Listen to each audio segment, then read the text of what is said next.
Assalamualaikum dan selamat sejahtera kepada semua pelajar.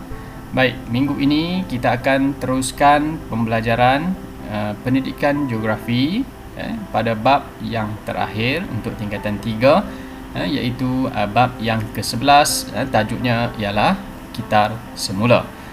Okey, dalam bab ke-11 ini, kita akan belajar yang berkaitan tentang kitar semula. Kita lihat kepada apakah yang akan kamu belajar dalam bab yang ke-11 ini. Yang pertama, kita akan melihat kepada elemen 3R. Kita akan terangkan yang berkaitan dengan elemen-elemen yang berkaitan dengan kitar semula. 3R iaitu reduce, kemudian reuse dan juga recycle. Itu adalah 3R. Kemudian yang kedua, kamu akan lihat juga yang berkaitan dengan kepentingan amalan kitar semula. Yang ketiga, kita akan lihat beberapa contoh yang boleh kita ambil yang berkaitan dengan aktiviti-aktiviti yang telah dijalankan di beberapa negara yang berkaitan dengan aktiviti kitar semula. Dan yang terakhir, kita akan lihat juga amalan-amalan kitar semula yang pernah dijalankan di negara lain. Kita akan banding bezakan antara aktiviti-aktiviti yang pernah dijalankan di Malaysia dan juga apa aktiviti kitar semula yang dijalankan bagi negara-negara yang lain. Baik, kelas kita teruskan. Pengenalan dia, induksi bab. Kita lihat di sini. Menurut kepada Perbadanan Pengurusan Sisa Pepejal dan juga Pembersihan Awam SWCOP pada tahun 2017, jumlah penghasilan sisa pepejal, iaitu sampah-sampah di Malaysia adalah sekitar 37,000 tan sehari. Itu maklumat yang penting. Pada tahun 2017, kita telah menghasilkan di negara kita, di Malaysia, sekitar 37,000 tan sehari. Oleh itu, pernahkah kamu mendengar apa itu istilah 3R? Itu yang kita nak lihat hari ini. Yang pertama, berkenaan dengan 3R. Kemudian, kita akan lihat juga, adakah kamu semua tahu tentang kepentingan amalan-amalan kitar semula? Kemudian, apakah amalan kitar semula yang boleh kita semua praktikkan dalam kehidupan kita seharian? Apa juga yang kita lakukan? Kita cuba kaitkan dengan apakah aktiviti ataupun amalan yang boleh kita lakukan, yang boleh dikaitkan dengan aktiviti kitar semula.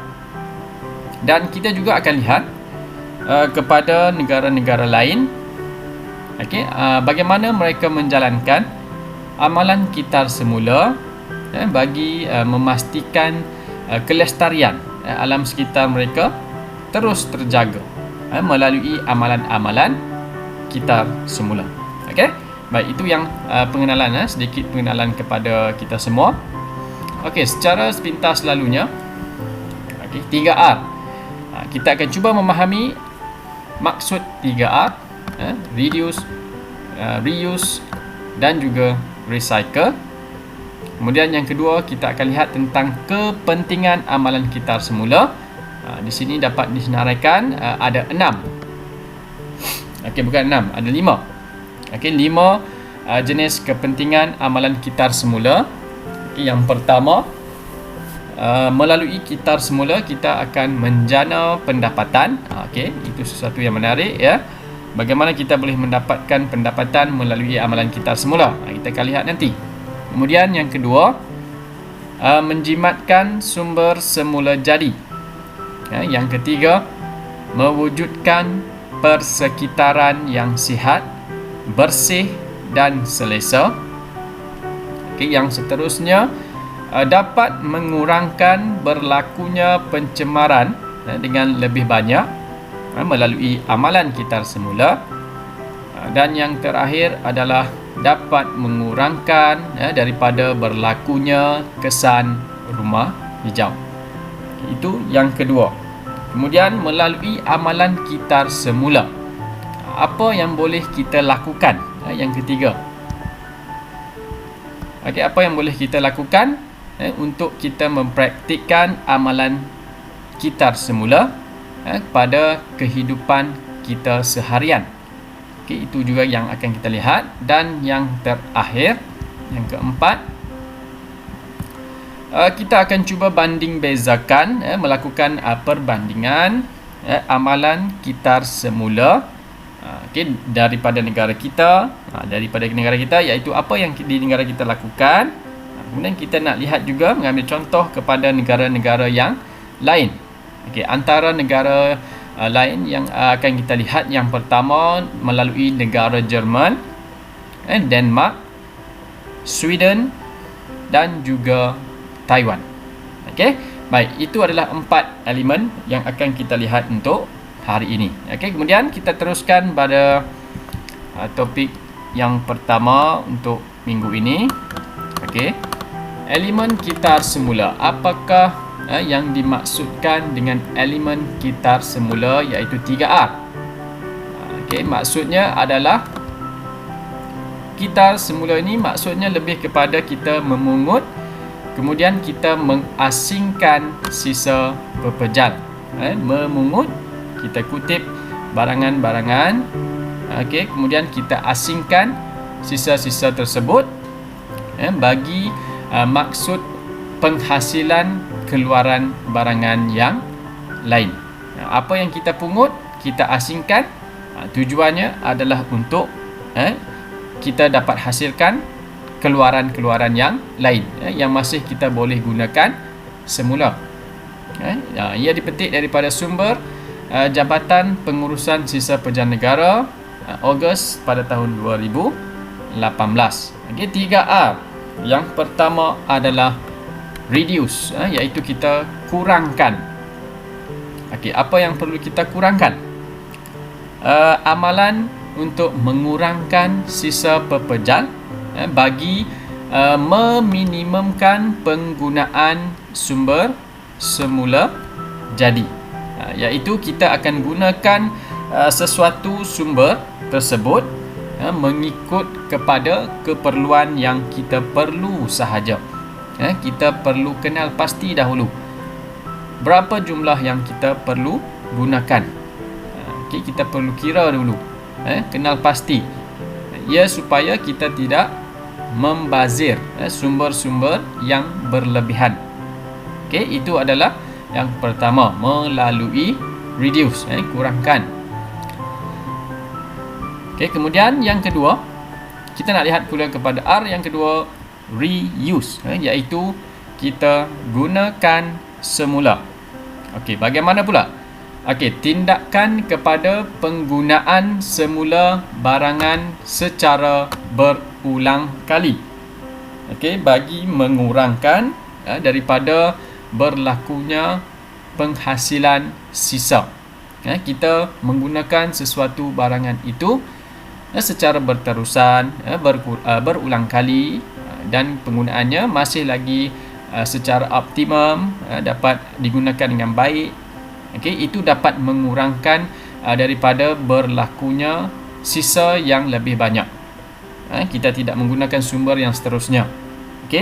Penggunaan sesuatu barangan secara maksimum dapat mengurangkan ataupun mengelakkan daripada berlakunya pembaziran kepada sumber-sumber yang digunakan.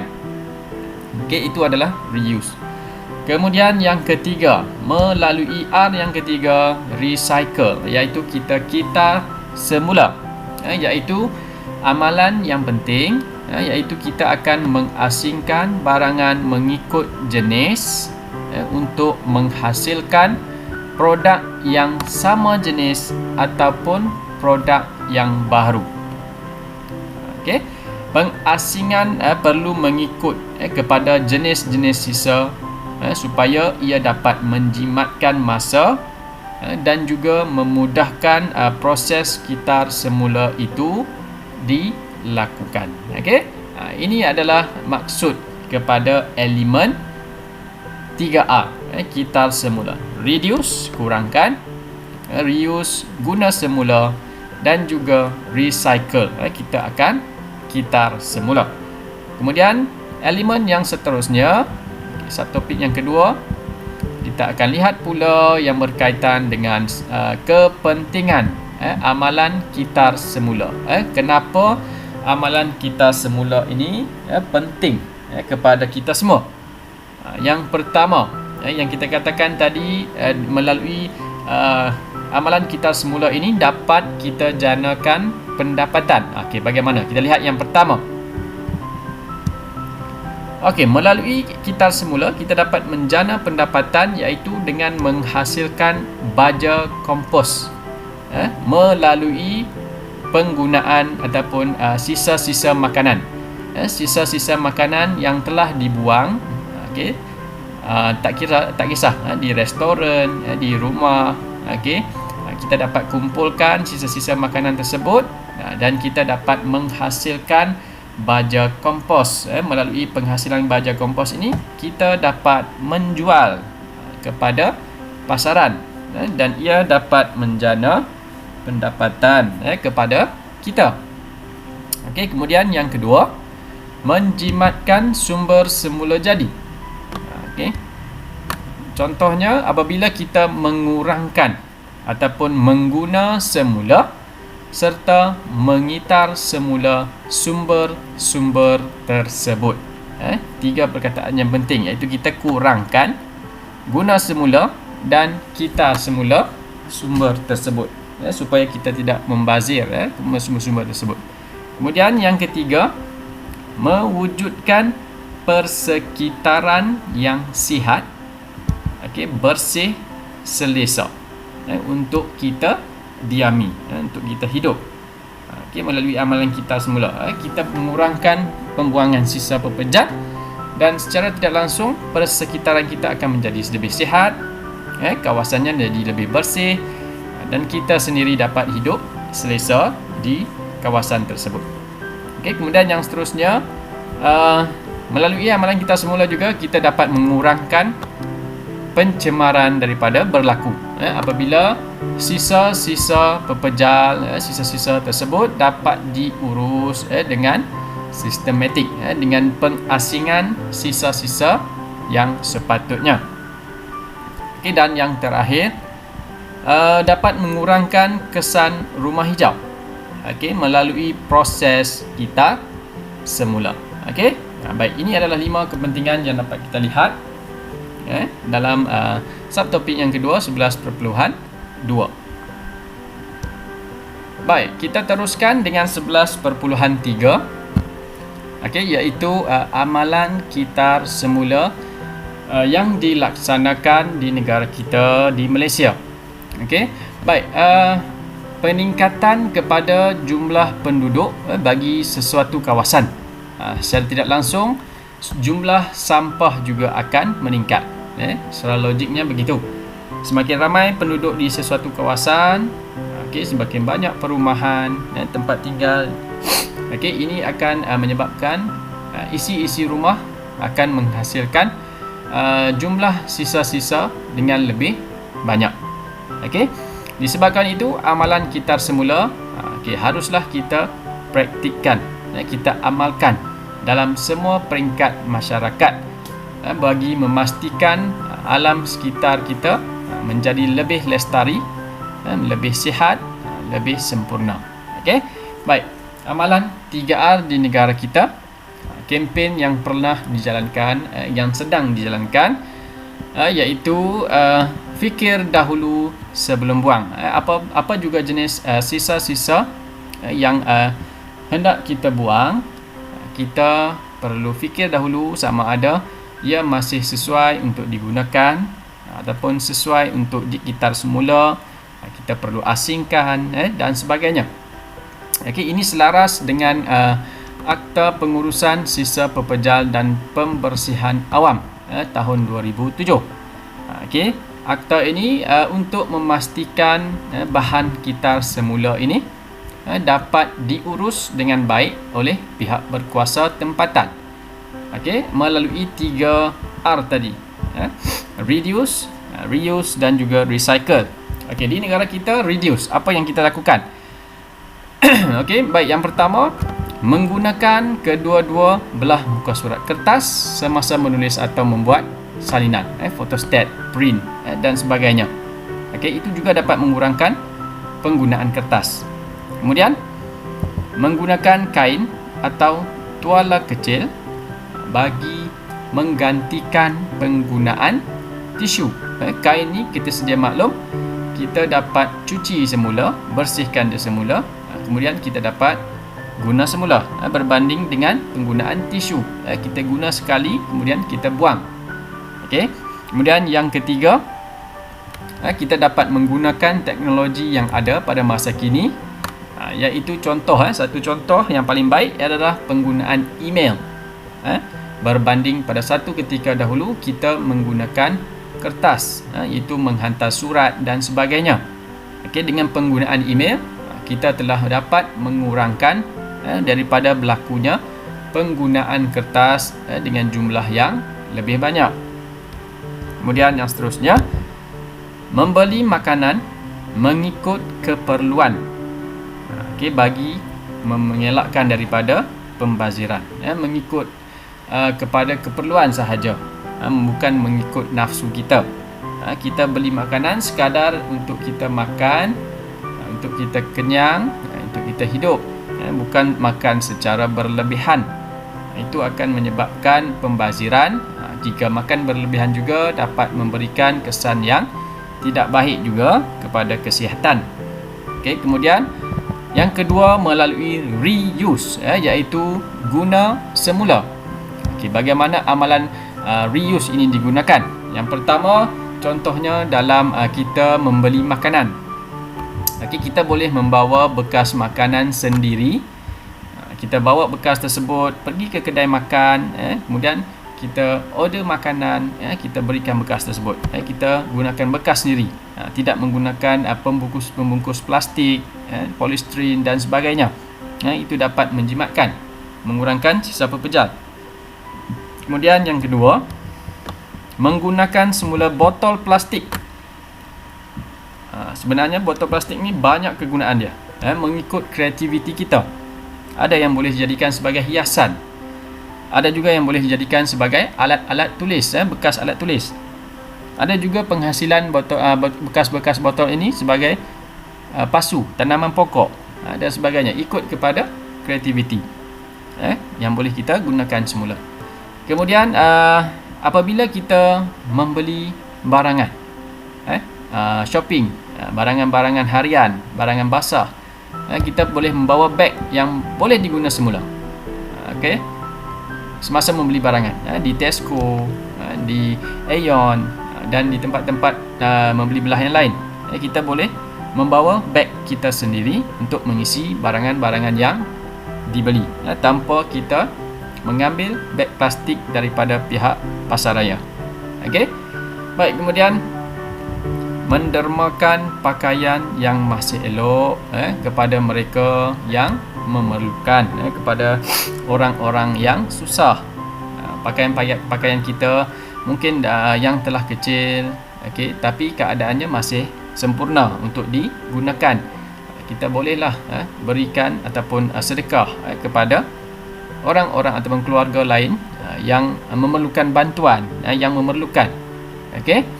Kemudian yang ketiga, melalui recycle kitar semula. Okey, melalui kitar semula ni kita dapat mengitar semula surat khabar.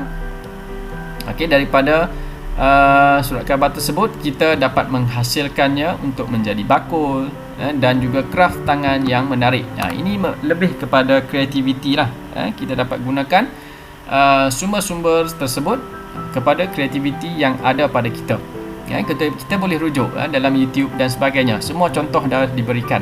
Semuanya terpulang kepada diri kita sendiri untuk melakukannya. Kemudian yang kedua, kitar semula sisa pertanian, untuk menjadi bahan yang lain. Contohnya seperti bahan-bahan pertanian, bahan buangan pertanian, najis-najis haiwan, najis lembu, najis ayam, tinja-tinja haiwan, itu boleh dijadikan baja untuk tanaman yang ada. Kemudian yang seterusnya, kitar semula tayar-tayar yang terpakai, yang telah tidak digunakan oleh kenderaan. Tayar tersebut bolehlah kita jadikan sebagai hiasan. Contohnya seperti pasu-pasu tanaman di kawasan taman-taman. Kita boleh tanam pokok, kemudian letak sebagai hiasan, dicatkan dengan warna-warna yang menarik. Kemudian mengasingkan sisa-sisa mengikut kategori kepada tong kitar semula yang telah disediakan, seperti yang ada di gambar ini. Setiap daripada tong ini ada fungsi-fungsi ataupun jenis sisa-sisa yang dapat kita buangkan ataupun asingkan. Baik, kita akan teruskan pada subtopik yang berikutnya. Baik, beberapa kempen yang pernah dijalankan di Malaysia. Yang seterusnya adalah Hari Tanpa Beg Plastik. Kalau kamu masih ingat, di negeri Pulau Pinang adalah negeri yang pertama yang telah melaksanakan kempen ini, sekitar pada 6 Julai pada tahun 2009. Setiap daripada tempat-tempat perniagaan, premis perniagaan yang terlibat akan mengenakan caj bayaran sebanyak 20 sen kepada setiap pelanggan yang memerlukan beg plastik. Mereka mengenakan caj 20 sen jika pelanggan meminta beg plastik untuk mereka gunakan membawa barangan mereka. Sebab tu kita gunakan, disarankan untuk membawa beg sendiri untuk memasukkan barangan-barangan yang dibeli. Beg mesra alam, beg kertas dan beg plastik biodegradasi adalah antara alternatif lain yang boleh kita gunakan dalam menggantikan beg-beg plastik. Sebagai alternatif, ini adalah satu langkah alternatif yang baik. Kerana beg plastik ini jika dibuang, dia mengambil masa yang terlalu lama untuk lupus. Berbanding dengan beg-beg mesra alam seperti beg kertas, beg plastik biodegradasi. Ini jika kita buang, jumlah ataupun masa yang diambil untuk diuraikan, dimusnahkan ataupun dia akan lupus, dia mengambil masa yang agak singkat berbanding dengan beg plastik. Kemudian yang kedua, di Malaysia juga kita melakukan pengasingan sisa di punca. Contohnya pengasingan sisa-sisa pepejal yang ada di rumah kita. Ia telah mula dijalankan secara berperingkat, iaitu bermula daripada tahun 2015 pada 1 September. Ini berikutan kepada peraturan di bawah Akta Pengurusan Sisa Pepejal dan Pembersihan Awam tahun 2007, Akta 672. Merujuk kepada akta ini, sisa-sisa pepejal perlulah diasingkan mengikut kategori seperti sisa kitar semula, sisa baki, sisa pukal dan juga sisa kebun. Apa itu sisa baki? Sisa baki ini adalah sisa yang kita buang daripada dapur, makanan, bahan-bahan kotor, lampin pakai buang dan sebagainya. Manakala sisa pukal ini pula sisa yang bersaiz besar, contohnya seperti perabot-perabot yang rosak, barangan-barangan elektrik yang besar yang telah rosak dan tidak digunakan lagi. Manakala sisa kebun ni pula adalah seperti ranting-ranting pokok yang ditebang, pelepah-pelepah pokok yang mati, batang pokok yang ditebang, tumbang, daun, bunga. Itu adalah sisa kebun. manakala sisa kitar semula. Ini merujuk pula kepada kertas, plastik, botol, kaca, sisa pukal dan juga sisa kebun. Okey, kutipan sisa-sisa kitar semula ini dan sisa pukal akan dilakukan sekali untuk seminggu. Manakala kutipan bagi sisa baki dilakukan 2 kali seminggu. Okey. Baik, kemudian kita nak teruskan dengan subtopik yang seterusnya 11.4. Kita akan cuba melihat kepada amalan kitar semula yang dijalankan di negara-negara yang lain. Banyak negara maju telah mengaplikasikan aktiviti kitar semula ini. Tujuan dia sama saja bagi setiap negara adalah untuk memastikan kelestarian alam sekitar itu selari dengan pembangunan yang dijalankan. Okey. Di bawah ini kita akan lihat beberapa amalan kitar semula yang dijalankan di Jerman, di Denmark, Sweden dan juga Taiwan. Okey, mari kita lihat. Yang pertama adalah kitar semula di negara Jerman. Apa yang mereka lakukan? Okey, yang pertama, ordinan pembungkusan. Ini melibatkan kepada pihak pengilang dan juga pihak pemasaran. Okey, pengeluar ini melibatkan kepada pihak pengeluar, iaitu pihak tersebut perlu mengutip bungkusan barangan daripada pelanggan semula. Apabila mereka memasarkan barangan mereka, pihak pengilang akan kutip semula bungkusan-bungkusan barangan tersebut daripada pelanggan. Kemudian yang kedua, Dualer System Deutschland, GmbH, iaitu semua kotak ditandakan dengan tanda hijau ataupun kita panggil sebagai green dot. Ini yang akan dilakukan oleh pihak pengeluar, pihak pengilang. Tujuan green dot ini untuk diadakan adalah untuk pihak mengilang akan membayar yuran kepada agensi pemungut sisa-sisa tadi untuk pungut semula kotak-kotak tersebut. Mereka akan membayar kepada agensi yang dilantik untuk mengutip semula kotak-kotak yang ditanda hijau ataupun green dot. Ini contohnya, ini gambar dia, green dot. Kemudian yang ketiga, cara memungut bahan terbuang untuk dikitar semula. Bagaimana mereka lakukan untuk pungut bahan-bahan terbuang tadi untuk dikitar semula?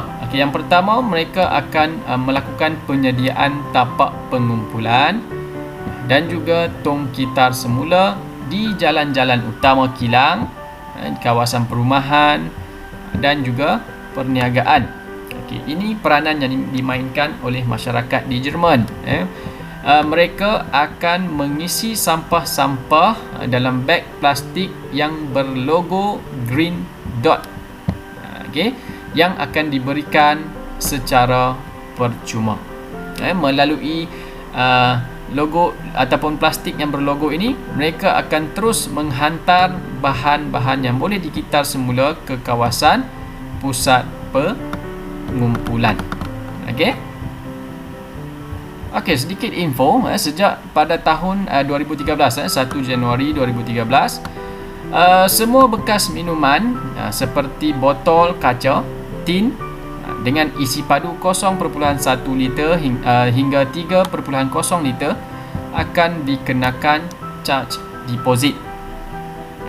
Baik, deposit tersebut akan dipulangkan semula oleh sebuah organisasi menggunakan sistem Dutch Fund System, GmbH ataupun DPG. Ini contoh gambar mesin-mesin tersebut.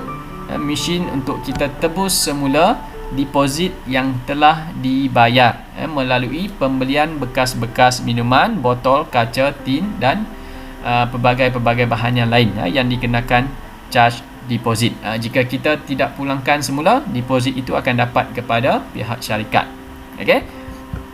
Baik, yang seterusnya, kitar semula yang diamalkan di negara Denmark. Baik, Denmark ni seperti yang kita tahu antara negara yang berjaya dalam pelaksanaan amalan kitar semula. Okey, mengapa dikatakan sebagai antara negara yang berjaya? Sistem pengumpulan sisa yang dijalankan di negara Denmark adalah sangat efisien, kerana hampir 67% daripada jumlah sisa keseluruhan di Denmark akan dikitar semula. Okey, itu adalah satu jumlah peratusan yang tinggi. Okey, 67% daripada sisa keseluruhan yang ada di Denmark dikitar semula. Manakala 28% sahaja yang akan dilupus dengan menggunakan incinerator, iaitu alat untuk memproses sisa melalui proses pembakaran yang terkawal. Okey. Dan juga hanya 5% sahaja yang akan dikembalikan di tapak pelupusan sampah. Okey, daripada 100% tadi, 67% jumlah sisa keseluruhan akan dikitar semula. Okey, kemudian 28% dilupus menggunakan incinerator, dan di tapak pelupusan hanya 5% sahaja. Okey, itu menunjukkan kepada kejayaan yang besar kepada pelaksanaan kitar semula di negara Denmark. Okey, amalan kitar semula di negara Denmark. Okey, yang pertama iaitu melalui program pengembalian deposit, program cukai sisa, program Waste 21 1998-2004, program subsidi sisa, program cukai hijau. Okey, kemudian program Asphalt Beacons Go Erelsen 1999. Okey, kemudian huraian-huraiannya ataupun kaedah-kaedahnya, apa yang dilakukan bagi setiap daripada amalan ini. Okey, yang pertama adalah program pengembalian deposit, iaitu pihak pengilang diwajibkan membayar deposit kepada kerajaan terlebih dahulu apabila mereka menghasilkan sesuatu produk yang dapat dikitar semula. Okey, kilang akan bayar kepada kerajaan apabila mereka menghasilkan produk yang dapat dikitar semula. Kemudian untuk dapatkan deposit itu, deposit akan dikembalikan semula apabila pengilang mengitar semula produk yang dikeluarkan selepas dijual dan selepas digunakan. Okey, baik, itu yang pertama. Kemudian yang kedua, program cukai sisa. Pihak yang hendak melupuskan sebarang jenis sisa akan dikenakan cukai. Okey, kemudian program Waste 21 iaitu menjelaskan secara terperinci tentang cara mengitar semula dengan cekap dan berkesan, iaitu seperti kempen. Kemudian program subsidi sisa, iaitu pihak yang ingin membangunkan teknologi kitar semula akan diberikan bantuan kewangan oleh pihak kerajaan. Pihak kerajaan mereka akan memberi bantuan, menggalakkan kepada program-program seperti ini bagi tujuan untuk membangunkan teknologi-teknologi yang berkaitan dengan kitar semula. Kemudian program cukai hijau, iaitu pihak yang hendak melupuskan sisa pepejal yang tidak mudah hancur. Contohnya seperti pembungkus plastik, bateri dan beg plastik akan dikenakan cukai. Manakala program Asphalt Beacons Go Erelsen 1999 menguatkuasakan undang-undang yang memberi definisi kepada sisa, menjelaskan jenis-jenis sisa dan menghuraikan cara pihak berkuasa tempatan menguruskan sisa pepejal di kawasan masing-masing. Okey, ini adalah antara program kitar semula yang dijalankan di negara Denmark, antara negara yang berjaya dalam menguruskan sisa-sisa dan juga melaksanakan program kitar semula di negara mereka. Kemudian kitar semula di negara Sweden. Sweden ni pula negara yang mengitar semula 99% daripada sisa buangan domestik. Okey, mereka 99% kitar semula sisa buangan domestik mereka. Okey, hanya 1% yang akan dibuang di tempat pelupusan sampah. Okey, Sweden juga mengimport mereka mengambil sisa daripada negara lain. Mereka import sisa-sisa daripada negara lain. Tujuannya adalah untuk menjana tenaga elektrik melalui sisa-sisa ini. Okey, baik. Kemudian kita semula di negara ini, di Sweden, adalah contoh yang terbaik yang dapat kita lihat dan dapat diberi perhatian oleh negara-negara yang lain. Okey, kita lihat apa yang berlaku di negara mereka. Kita semula di Sweden. Yang pertama, melalui pencegahan sisa, iaitu penduduk digalakkan untuk memilih makanan yang perlu sahaja. Yang perlu iaitu mengikut kepada kesesuaian pada mereka. Pembaziran sumber dan penghasilan sisa makanan yang berlebihan dapat dielakkan melalui pemilihan makanan yang perlu sahaja. Okey, kemudian yang kedua, pemulihan tenaga, iaitu satu tan sisa buangan yang dibakar dalam incinerator, akan menghasilkan tenaga kepada mereka, akan menghasilkan tenaga.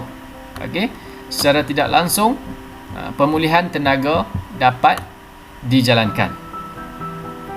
Manakala sisa domestik digunakan untuk menjana tenaga, terutamanya bagi sistem pemanasan rumah. Seperti sedia maklum, di Sweden ini merupakan negara yang beriklim sejuk. Kemudian lambakan sisa dapat dikurangkan, dan isu-isu masalah ruangan di kawasan pelupusan sampah juga dapat dikurangkan, dapat diminimumkan. Langkah yang ketiga, melalui guna semula, iaitu perabot pakaian yang masih elok akan dihantar ke pusat guna semula yang berkonsepkan perbaiki, perkongsian dan akan digunakan semula. Garment collecting, iaitu pemberian kupon ribat oleh H&M apabila pelanggan menyumbang pakaian yang terpakai.